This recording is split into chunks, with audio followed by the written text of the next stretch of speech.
சென்னையில் இரவு முதல் தொடர்ந்து மழை பெய்து வந்ததால் எங்கு பார்த்தாலும் தண்ணீர் சூழ்ந்து வெள்ளக்காடாக காட்சியளிக்கிறது. பல வீட்டிற்குள் தண்ணீர் புகுந்ததால் சமைப்பது, சாப்பிடுவது, குழந்தைகளுக்கு தேவையானவற்றை செய்வது என அத்தியாவசிய பணிகள் கூட செய்ய முடியாமல் மக்கள் தவித்து வருகிறார்கள். ஏற்கனவே கடந்த 2015ஆம் ஆண்டு இதேபோல் ஒரு பெருவெள்ளம் சென்னையை சூழ்ந்த நிலையில் தற்போது 5 வருடங்களுக்கு பின் அதே போன்ற நிலை சென்னை மக்களுக்கு தற்போது நேர்ந்துள்ளது. தீநகர் உள்ளிட்ட சென்னையில் இருக்கும் பல்வேறு இடங்களில் உள்ள சுரங்கப்பாதைகளில் தண்ணீர் நிற்பதால் அனைத்து போக்குவரத்துக்கும் தடை செய்யப்பட்டுள்ளது. சென்னையில் உள்ள பல்வேறு சாலைகளில் கார்கள் மற்றும் இருசக்கர வாகனங்கள் தண்ணீரில் நீந்தியபடியே செல்கிறது. மிகவும் தாழ்வான பகுதியில் உள்ள மக்களையும், மழையால் நீர் புகுந்ததால் வீடுகளை விட்டு வெளியேறி நிவாரண மையங்களுக்கு செல்லும் மக்களையும் போலீஸ் அதிகாரிகள் மற்றும் மீட்பு பணியினரில் ஈடுபட்டவர்கள் பத்திரமாக படகுகள் மூலம் மீட்டு வருகிறார்கள்.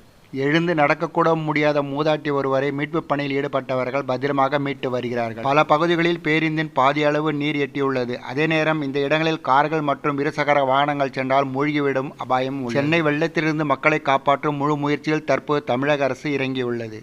பல்வேறு இடங்களில் தண்ணீரை வெளியேற்றும் பணியும் நடந்து வருகிறது.